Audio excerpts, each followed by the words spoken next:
சமீபத்தில் நம்ம இந்திய பிரதமர் மோடி வந்து தங்கம் வாங்குறத ஒரு வருஷத்துக்கு தள்ளி வைங்க அப்படின்னு சொல்லி ஒரு ஸ்டேட்மெண்ட் சொல்லியிருக்கிறாரு. ஸோ இதுக்கான ரீசன்ஸ் என்ன அப்படிங்கிறத இந்த வீடியோவில் ஷார்ட் அண்ட் ஸ்வீட்டாக பார்க்கலாம். ஸோ பிரதமர் ஒரு 7 பாயிண்ட் சொன்னார். அதில் முக்கியமாக ஒரு 3 பாயிண்ட்டு.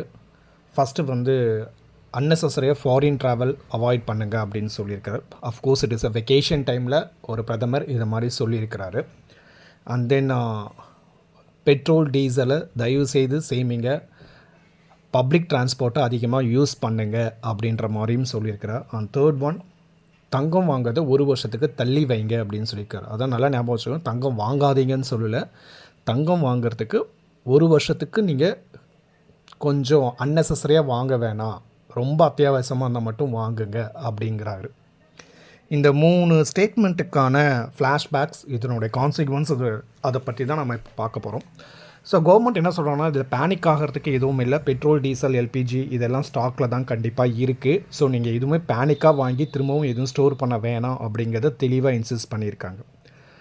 ஸோ உலக பொருளாதாரம் நம்ம ஏற்கனவே நிறைய வீடியோவில் பார்த்தது தான், அமெரிக்க டாலரில் தான் வர்த்தகம் நடைபெற்று கொண்டு இருக்கிறது. ஸோ அமெரிக்கா ஏன் ஏகாபத்தியமாக இருக்குது, வேர்ல்டில் நம்பர் 1 அப்படின்னா அவங்களுடைய அமெரிக்கன் டாலர் அப்படிங்கிறதுனால மட்டும்தான்.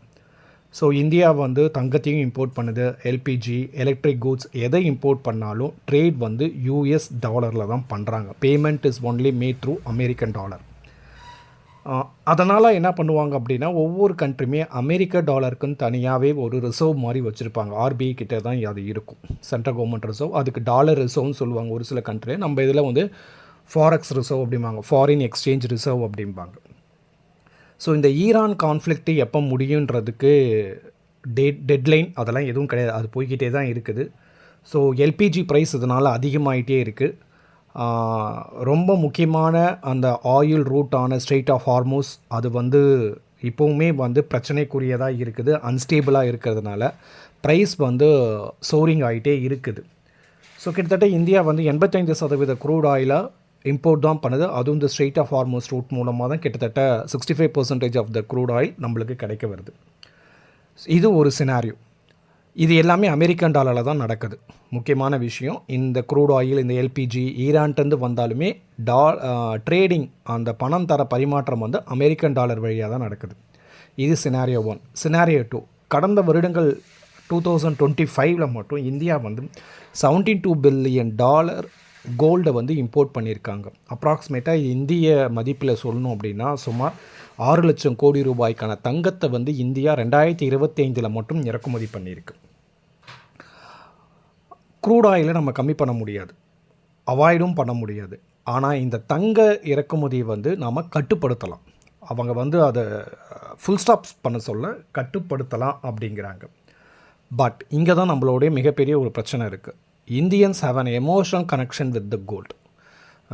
தங்கத்து மேலே இந்தியர்களுக்கு வந்து ஒரு எமோஷ்னல் பாண்டிங் இருக்குது. அது எந்த ஒரு ஃபங்க்ஷனாக இருந்தாலும் சரி, எவ்வளோ பவுன் போட்டாங்க, எவ்வளோ பவுன் உனக்கு வந்துச்சு, வீடு கட்டுறதா இருந்தாலும் சரி, காது குத்துறதா இருந்தாலும் சரி, கல்யாணமாக இருந்தாலும் சரி, வளைகாப்பாக இருந்தாலும் சரி, இல்லை பியூபர்ட்டி ஃபங்க்ஷனாக இருந்தாலும் சரி, எதுவாக இருந்தாலும் அந்த தங்கம் வந்து அங்கே பேசப்படுது. தங்கம் வந்து இந்தியர்களை பொறுத்த வரைக்கும் இட்ஸ் அ கல்ச்சுரல் கனெக்ஷன். அது வந்து ஒரு லக்ஸுரி ஐட்டம் கிடையாது. தங்கம் வந்து ஒரு லக்ஸுரி ஐட்டம் கிடையாது. இட்ஸ் அன் எமர்ஜென்சி சேவிங் மாதிரி. அதுவும் especially middle class and lower middle class ஃபேமிலிக்கு வந்து it's an informal financial security அப்படிங்கலாம். ஓகேங்களா? பேங்க் லோன் தரத்துக்கு மறுத்துட்டாலோ, இல்லை திடீர்னு பிஸ்னஸ் லாஸ் ஆனாலோ, இல்லை திடீர்னு மெடிக்கல் எமர்ஜென்சி ஆனாலோ தங்கத்தை வச்சு தான் இந்த ஃபேமிலிஸ், இந்த மிடில் கிளாஸ் ஃபேமிலிஸ், அந்த லோயர் மிடில் கிளாஸ் ஃபேமிலி அதை வச்சு மேனேஜ் பண்ணுறாங்க. ஸோ கோல்டுன்றது வந்து ஒரு லக்ஸுரி ஐட்டமாக மட்டும் இந்தியர்கள் பார்க்குறதில்ல, இட்ஸ் அன் எமர்ஜென்சி, ஆபத்தாண்டவர் அப்படின்ற மாதிரி. கோல்டு நம்ம இம்போர்ட் பண்ணுறோம், அமெரிக்கா டாலரில் காசு கட்டுறோம். க்ரூட் ஆயிலை இம்போர்ட் பண்ணுறோம், அமெரிக்க டாலரை கட்டுறோம். ஸோ இப்போ இது ரெண்டுமே வந்து அதிகமாக ஆக இந்தியாவோட ஃபாரெக்ஸ் ரிசர்வ் வந்து ட்ரெயின் ஆகிட்டே இருக்குது, கம்மியாகிட்டே இருக்குது. அப்போ ஒரு கட்டத்தில் என்ன ஆகும் அப்படின்னா, அமெரிக்க டாலர் இன்க்ரீஸ் ஆக நம்மளோட இந்திய ரூபி வீக் ஆகும். ஸோ இது எங்கே போய் முடிக்கும்னா, எல்லா விலைவாசியும் அது ஏற ஆரம்பிக்கும். ஸோ எல்பிஜி விலை ஏறிடுச்சு, காய்கறி விலை, டிரான்ஸ்போர்ட் விலை எல்லாமே ஏறுனா நம்மளோட இன்ஃப்ளேஷன் ரேட்டும் அதிகமாக வந்து நிற்கும். கவர்மெண்ட் வந்து கோல்டை வாங்கவே வேணாம் அப்படின்னு சொல்லவே இல்லை, அன்னெசரி பர்ச்சேஸ் செய்யாதீங்க அப்படின்ற மட்டும்தான் கவர்மெண்ட் தெளிவாக சொல்கிறாங்க. இது வந்து சரியா தவறா அப்படின்ற இஷ்யூக்கு கவர்மெண்ட் கொண்டு போக விரும்பலை. இது வந்து சிட்டிசன்ஸ்க்கு கலெக்டிவ் ரெஸ்பான்சிபிலிட்டிக்கான அப்பீலை வந்து கவர்மெண்ட் விட்டுருக்காங்க. It is a collective responsibility of all the citizens to avoid unnecessary purchase for the gold for a year. ஒரு வருடத்திற்கு வந்து தேவையில்லாமல் தங்கத்தை வாங்காதீங்க. இது வந்து இந்திய குடிமக்களுக்கு ஒட்டுமொத்தமான ஒரு பொறுப்பும் இருக்குது, கூட்டு பொறுப்பு இருக்குன்ற மாதிரி சொல்கிறாங்க. ஸோ இது பண்ணுறதுனால என்னாகும் அப்படின்னா, அமெரிக்கன் டாலரை வச்சிருக்கிற இந்திய ஃபாரெக்ஸ் ரிசர்வில் இந்த ப்ரெஷர் வந்து குறைய ஆரம்பிக்கும். ஸோ ருப்பீஸ் கொஞ்சம் ஸ்டேபிளாக இருந்தால் மேனேஜ் பண்ணிக்கலான்றது எக்கனாமிஸ்டோட கருத்து. எல்லாமே அமெரிக்கா டாலரில் இருக்கிறதுனால தான் இங்கே ஒரு மிகப்பெரிய ஒரு பிரச்சனையே இருக்குது. அமெரிக்கா டாலர் மீதி ஏதாவது வரணும் அப்படின்னு கேட்டால் அதுக்கு கண்டிப்பாக அமெரிக்கா ஒத்துக்காது. அதுக்கு தான் பிரிக்ஸ் நாடெல்லாம் சேர்ந்து ஒரு கரன்சியை உருவாக்கணும்னு சொன்னதுக்கு தான் டொனால்ட் ட்ரம்ப் வந்து பிரிக்ஸ் எல்லாம் பிக்கு பண்ணி கூட்டோம் அப்படின்ற மாதிரிலாம் அவர் ரொம்ப காட்டமாக ஒரு அறிக்கையும் தந்தார். ஸோ அமெரிக்கா வந்து ஃபஸ்ட் இருக்கிறது காரணம் அவங்களுடைய டெவலப்மெண்ட்டோ டெக்னாலஜியோ இது எல்லாமே செகண்டரி தான். Primary the dominance of the American dollar in the world trade. அந்த அமெரிக்க டாலர் வந்து உலக வர்த்தகத்தை அதுதான் நியமிக்குதே.